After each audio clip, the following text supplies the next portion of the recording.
Avant les élections, la NVA a été très dure à l'égard du régime Kabila. Beaucoup de Congolais ont même déclaré clairement qu'ils allaient voter pour le NVA. Mais depuis que vous êtes au gouvernement, qu'est-ce que vous avez déjà fait concrètement par rapport à notre pays? Les lois, depuis que vous êtes là? Pour ce qui est de la politique du gouvernement belge par rapport au Congo, je pense que ce qui nous intéresse et vous intéresse aussi beaucoup plus, on voit le changement de discours, d'attitude de la Belgique par rapport au Congo. Cela n'est pas le fait du hasard. Depuis 2014, le discours de complaisance vis-à-vis du Congo a changé, vis-à-vis des autorités congolaises ont changé. Ce n'est pas un discours paternaliste, mais c'est un discours d'amis. Je pense qu'entre amis, on peut se dire des choses vraies, en toute franchise et en toute sincérité, sans forcément devoir froisser ni humilier qui que ce soit.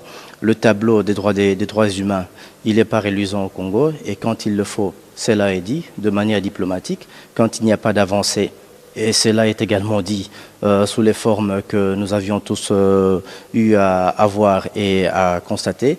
Mon parti a suivi de très près l'évolution, la préparation du processus électoral, son évolution, jusqu'à la situation dans laquelle nous sommes arrivés.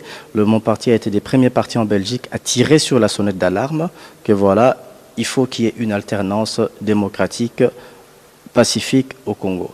Parce que depuis son indépendance, le Congo n'a pas encore connu d'alternance démocratique pacifique. C'est ça le réel enjeu.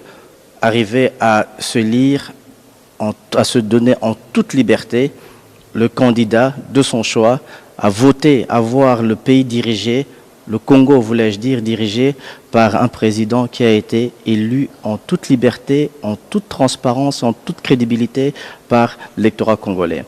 On a eu le premier président du Congo après l'indépendance, Joseph Kasavubu.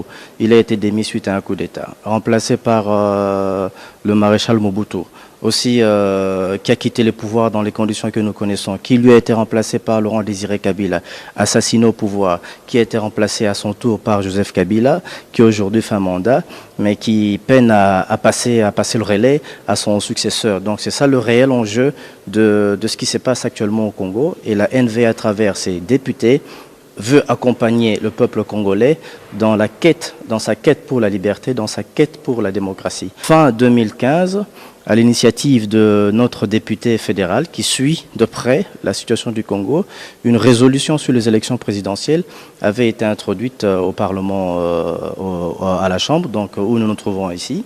Et à notre grande joie, cette résolution a été soutenue très largement, a rencontré un large consensus au-delà des différents clivages politiques, au-delà des clivages politiques, majorité, opposition. Donc, même des partis de l'opposition ont soutenu cette résolution qui prévoyait, qui insistait sur l'importance et la nécessité d'organiser les élections présidentielles dans les délais, de manière à avoir une alternance démocratique pacifique. Et la même résolution prévoyait tout un régime de sanctions selon le sens dans lequel évoluerait la situation, mais malheureusement, les élections n'ont pas eu lieu. À la place, il y a eu l'accord.